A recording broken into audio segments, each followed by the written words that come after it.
جس طرح کھانے سے، پینے سے، بیوی کے ساتھ ہم بستری کرنے سے اپنے آپ کو بچاتے ہیں، گناہوں سے بھی اپنے آپ کو بچائے۔ جو بڑے بڑے گناہ ہیں ظاہر میں دکھتے ہیں، جیسا کہ زنا ہے، جوا ہے، شراب ہے، چوری ہے، گالی گلوچ ہے، اس سے تو بچتے ہیں، لیکن غیبت سے نہیں بچتے، چغلی سے نہیں بچتے، بد نظری سے نہیں بچتے، ان گناہوں سے بھی بچنا ضروری ہے۔ اللہ کے نبی سے پوچھا روزہ کن چیزوں سے پھنستا ہے، تو اللہ کے نبی نے خاص طور سے دو جملے ارشاد فرمائے، بِکِسْبَةٍ اور بِغِیبَةٍ، کہ جھوٹ سے اور غیبت سے۔ مجلس بازی بڑی خطرناک چیز ہے، ہمارے اندر یہ ایک عادت بہت خراب عادت ہے، جب بھی وقت ملتا ہے 4 5 10 آدمی ایک ساتھ بیٹھ جاتے ہیں اور باقاعدہ روزانہ اسی وقت بیٹھنے کا اہتمام کرتے ہیں۔ یاد رکھنا یہی مجلس بازیاں سب سے بڑے فتنے کا زر ہوتی ہے، اور یہی سے پہلے تو آپ تعریف کرو گے، دھیرے دھیرے دھیرے دھیرے کسی نہ کسی کو لپیٹ میں لے لو گے اور اس کی غیبت چالو کر دو۔ غیبت بڑی خطرناک چیز ہے۔ اللہ کے نبی نے پوچھا اتدرون الغیبۃ، جانتے ہو غیبت کیا ہے؟ صحابہ نے لاعلمی ظاہر کی۔ اللہ کے نبی نے فرمایا کہ اپنے بھائی کے بارے میں ایسی بات کرنا کہ اگر اس کو پتا چلے تو اسے ناپسند ہو، ناگوار گزرے، ایسی باتیں اپنے بھائی کے بارے میں کرنا، یہ ہے غیبت۔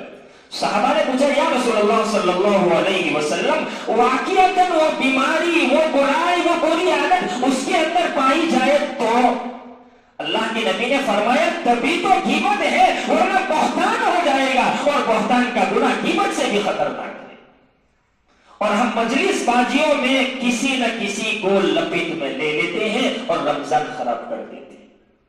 اس لیے میرے بھائیوں، غیبت سے، چغلی سے، حسد سے، کینہ سے، بد نظری سے، بد کلامی سے، گالی گلوچ سے اپنے آپ کو بچانا ہے، تبھی جا کر روزے کی حفاظت ہوگی۔ اگر روزے کی حفاظت ہوگی تو ہمارے دلوں میں تقویٰ آئے گا، ہم متقی بنیں گے، پرہیزگار بنیں گے، اللہ سے ڈرنے والے بنیں گے۔ اسی طرح میرے بھائیوں، ایک اور گناہ ہے داڑھی مڈانا، رمضان میں بھی نہیں بچتے۔ دیکھیے، داڑھی سارے نبیوں کی سنت ہے، مسلمانوں کا شعار ہے، مرد کی پہچان ہے، علماء امت کا اجماع ہے کہ داڑھی رکھنا واجب ہے، اس کو کتروانا، منڈوانا اور ایک مشت سے کم کرنا یہ حرام ہے، گناہ کبیرہ ہے۔ اگر کوئی آدمی داڑھی منڈتا ہے اس کو فاسق سمجھا جائے گا، بہت بڑا گنہگار سمجھا جائے گا، داڑھی منڈانے والے۔ علماء امت کا اجماع ہے، سارے علماء اس بات پر متفق ہے کہ داڑھی رکھنا یہ واجب ہے۔ اللہ کے نبی نے صراحتاً حکم دیا ہے کہ مونچھوں کو کاٹو اور داڑھیوں کو بڑھاؤ اور مجوسیوں کی مخالفت کرو۔ وہ لوگ مونچھیں بڑھاتے ہیں، داڑھیوں کو مڈا لیتے ہیں، ہمیں حکم دیا تم مونچھوں کو مڈاؤ اور داڑھیوں کو بڑھاؤ، اس طرح مجوسیوں کی مخالفت کرو۔ اللہ کے نبی کا صریح حکم ہے، اور داڑھی مڈانے والا ہر وقت گناہ میں رہتا ہے، اس کا میٹر چالو رہتا ہے۔ سوچیں، اس کو گناہ بھی نہیں سمجھتے، داڑھی مڈانے کو گناہ بھی نہیں سمجھتے۔ ارے 50 سال ہو چکے، 55 سال ہو چکے، 60 سال ہو چکے، قبر میں پیر چلے گئے ہیں، مرنے کے گنے چنے سال باقی ہے، پھر بھی داڑھی مڈاتے۔ داڑھی رکھنا واجب ہے، داڑھی کو مڈوانا گناہ کبیرہ ہے، وہ آدمی فاسق سمجھا جائے گا۔ اور میں نے پہلے بھی کہا تھا کہ داڑھی ایک گناہ کبیرہ انسان کو جہنم میں لے جانے کے لیے کافی ہے، ایک گناہ کبیرہ۔ اتنی خطرناک نحوست ہے گناہ کبیرہ کی، ہم معمولی سمجھتے ہیں، دھڑادھڑ اسطورہ چلا دیتے ہیں، داڑھیوں کو مڈا دیتے ہیں، لیکن اس کی نحوست معلوم نہیں کہ یہ کتنا بڑا گناہ ہے۔ اس لیے میرے بھائیوں، داڑھیوں کا اہتمام کرے، یہ مرد کی پہچان ہے، اصل مرد کی پہچان ہے۔ جو داڑھی مڈاتے ہیں وہ خود آئینے میں اپنا چہرہ دیکھے داڑھی مڈوانے کے بعد تمہیں کیسا لگتا ہو. دیکھا ہے یہ تو مرد کی پہچان ہے. ہاں داڑھی یہ مرد کی پہچان ہے. اور جس کے جسم پر چہرے پر داڑھی ہوگی اس کی مردانہ قوت بھی زیادہ ہوگی. اور جو لوگ اپنی داڑیاں مڈوا لیتے ہیں مردانہ قوت ان کی کمزور ہو جاتی ہے. یوں ہی نہیں کہا مرد کی پہچان, ہم درادر اسطورہ چلا کے دے. اس لیے میرے بھائیو داڑھی مڈوانے سے بھی اپنے آپ کو بچانا ہے تاکہ روزے کی حفاظت ہو سکے. اسی طرح ٹخنوں کے نیچے پائجامہ لٹکانا بہت بڑا گناہ ہے. اس کو گناہ ہی نہیں سمجھتے. اگر سب کو کھڑا کیا جائے 80% لوگ ایسے ملیں گے جن کا پائجامہ ٹخنوں سے نیچے ہوگا. حالانکہ اللہ کے نبی نے زندگی پر آدھی پنڈلی سے زیادہ نیچے اپنی لنگی یا پائجامہ نہیں کیا. آدھی پنڈلی سے زیادہ. یہ ٹخنوں کے اوپر تک کی تو گنجائش دی ہے, ورنہ اصل سنت آدھی پنڈلی تک ہے کہ اپنی لنگی, اپنا ازار, اپنا جبہ جو بھی پہنو آدھی پنڈلی تک پہنو. یہ تو اجازت دی ہے ٹخنوں سے اوپر تک, ٹخنوں کے نیچے کی اجازت نہیں. دیکھیے بخاری کی ایک روایت سنا. اللہ کے نبی فرماتے ہیں لا يكلمهم الله يوم القيامة ولا ينظر إليهم ولا يزكيهم ولهم عذاب أليم. اللہ کے نبی نے فرمایا 3 آدمی ایسے ہیں کہ کل قیامت کے دن اللہ تبارک و تعالی ان سے بات بھی نہیں کرے گا, ان کی جانب دیکھے گا بھی نہیں, ان کو گناہوں سے پاک بھی نہیں کرے گا. وَلَهُمْ عَذَابٌ عَلِيمٌ. اور اللہ ایسے لوگوں کو کل قیامت کے دن دردناک سزا دے گا. فقرأها رسول اللہ صلی اللہ علیہ وسلم 3 مرات. اللہ کے نبی نے یہ حدیث 1 مرتبہ نہیں, 2 مرتبہ نہیں, صحابہ کرام کو 3 مرتبہ پڑھ کر سنائے. اس روایت کے راوی ہے حضرت ابو ذر غفاری رضی اللہ تعالی عنہ.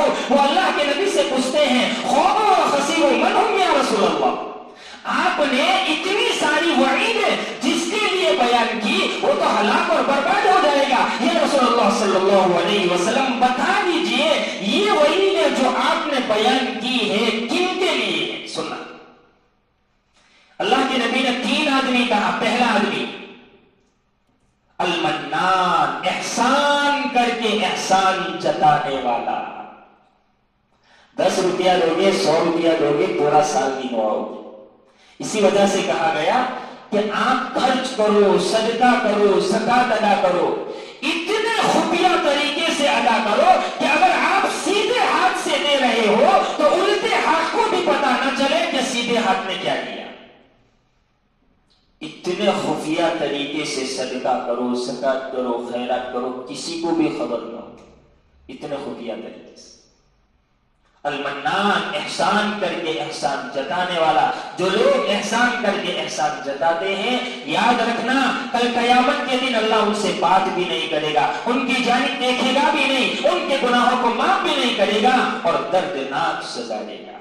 دوسرا آدمی المنفق سلعته بالحلف الكاذب, جھوٹی قسمیں کھا کر اپنا سامان بیچنے والا. روزی پر بیٹھا تو روزی نہیں قسم منے اطلاع نہیں کوئی جھوٹیوں قسم, زیادہ نفع حاصل کرنے کی لالچ میں جھوٹی قسمیں کھا رہا ہے اور اپنے سامان کو زیادہ قیمت میں بیچ رہا ہے. اللہ کے نبی فرماتے ہیں یہ ایسا آدمی ہے کل قیامت کے دن اللہ اس کی جانب دیکھے گا بھی نہیں, بات بھی نہیں کرے گا, گناہ بھی معاف نہیں کرے گا اور دردناک سزا دے گا. یہ دوسرا آدمی. تیسرا آدمی المسبل, ٹخنوں کے نیچے پائجامہ لٹکانے والا. اگر ٹخنوں سے اوپر پائجامہ رکھتے ہیں تو ہر آدمی سوچتا ہے خراب لگے گا, سامنے والا کیا کہے گا. یاد رکھنا ٹخنوں کے نیچے پائجامہ لٹکانا یہ حرام ہے, حرام. چاہے لنگی پہنی ہو, چاہے پینٹ پہنا ہو, چاہے نائٹی پہنی ہو, چاہے عربی جبہ پہنا ہو, جو بھی بدن پر کپڑا ہو ٹخنوں سے اوپر ہونا چاہیے, ٹخنوں کے نیچے نہیں جانا چاہیے. ٹخنوں کے نیچے گیا تو سمجھو حرام. ما اسفل من الكعبین من الازار الازار ففی النار، جتنا حصہ کفنوں کے نیچے رہے گا اتنا وہ جہنم میں جلے گا۔ اور اتنا ہی نہیں، ابو داؤد شریف کی روایت ہے، اللہ کے نبی فرماتے ہیں کہ جس آدمی نے تخنوں کے نیچے پائجامہ لٹکا کر نماز پڑھی، چاہے پائجامہ ہو، پینٹ ہو، لنگی ہو، نائٹی ہو، ازار ہو، عربی جبہ ہو، بس تخنوں کے نیچے ہے، اللہ کے نبی فرماتے ہیں اس کی نماز کی کوئی گارنٹی نہیں، اللہ چاہے تو قبول کر لے ورنہ اللہ آپ کی نماز آپ کے منہ پر ماریں گے، کوئی گارنٹی نہیں۔ ارے بھائی اتنا سارا کام کاج چھوڑ کر مسجد میں آتا ہے نماز پڑھنے کے لیے، اور پائجامہ کپڑوں کے نیچے ہونے کی وجہ سے ہماری نماز ضائع ہو جاتی ہے۔ اللہ تبارک و تعالی پرانے کپڑے کی طرح لپیٹ کر وہ نماز ہمارے منہ پر مار دے۔ اور اتنا ہی نہیں، ایک روایت میں اللہ کے نبی نے فرمایا کہ جنت کی خوشبو 1000 میل تک جائے گی۔ کتنی؟ 1000 میل تک۔ لیکن جو آدمی تخنوں کے نیچے پائجامہ لٹکائے گا جنت میں جانے کی بات تو بہت دور، جنت کی خوشبو سے بھی محروم کر دیا جائے گا۔ اس کو گناہ ہی نہیں سمجھتے، اور معلوم ہے کہ تخنوں کے نیچے پائجامہ لٹکانا یہ حرام ہے، پھر بھی لٹکائیں گے لوگوں کو اچھا دکھانے کے لیے۔ یہ تو حد درمی ہوئی، اور حد درمی اللہ کو پسند نہیں۔ اللہ تبارک و تعالی حد درم لوگوں کے دلوں پر مہر لگا دیتے ہیں۔ ختم اللہ علی قلوبہم وعلی سمعہم وعلی ابصارہم غشاوہ۔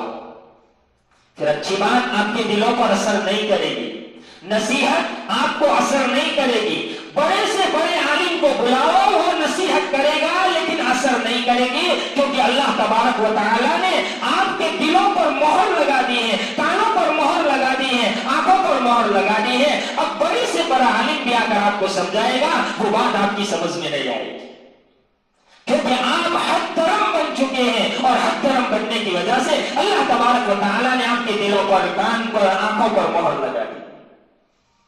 اس لیے میرے بھائیوں تخنوں کے نیچے پائجامہ لٹکانے سے اپنے آپ کو بچاؤ۔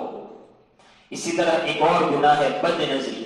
اللہ کے نبی فرماتے ہیں لعن اللہ الناظر والمنظور الیہ، جو آدمی غیر محرم کو دیکھتا ہے شہوت کی نگاہ سے، اگر ایک مرتبہ پہلی مرتبہ نظر پڑ گئی اور جھکا لیا تو کوئی حرج نہیں، لیکن نظر پڑی اور بار بار گھرتا ہی جاتا ہے تو یہ حرام ہے۔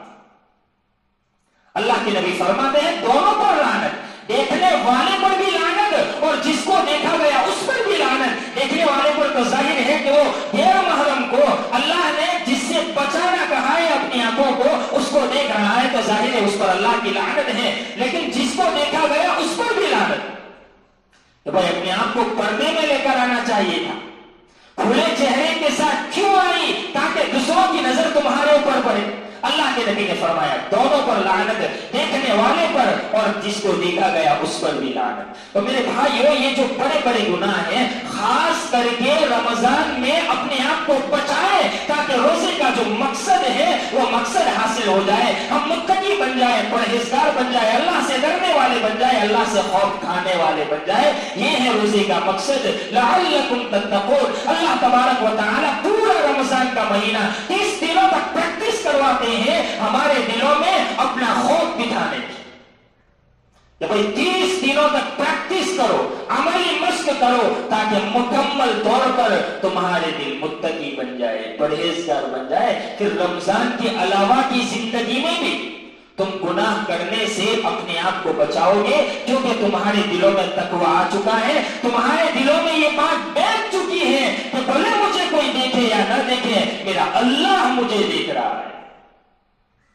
تو اللہ رب العزت سے دعا کرے کہ اللہ رب العزت ہمیں روزوں کی حفاظت کرنے کی توفیق عطا فرمائے۔ ایک اور بات، آج غروب آفتاب سے آخری عشرہ شروع ہوگا، اور یہ عشرہ ہے آنکھ سے خلاصی کا عشرہ۔ اس لیے اس عشرے میں ایک دعا کا اہتمام کرنا ہے، اللہم اعتق رقابنا من النار، اے اللہ تو ہماری گردنوں کو جہنم کی آگ سے بچا لے۔ یہ دعا نہ ہے تو یہ دعا کرے، اللہم اجرنی من النار، اللہم اجرنی من النار، اللہم اجرنی من النار، اے اللہ جہنم کی آگ سے میری حفاظت فرما۔ اس عشرے کی خاص دعا ہے، اس کا اہتمام ہمیں کرنا ہے۔ اور میرے بھائیو، آخری عشرہ اور اللہ کے نبی کی سنت رہی ہے آخری عشرے میں اعتکاف کا اہتمام کرنے کی۔ اعتکاف یہ بہت بڑی عبادت ہے۔ اعتکاف میں اگر کوئی آدمی بیٹھا بھی رہے، سوتا بھی رہے، تب بھی عبادت میں لکھا جائے گا۔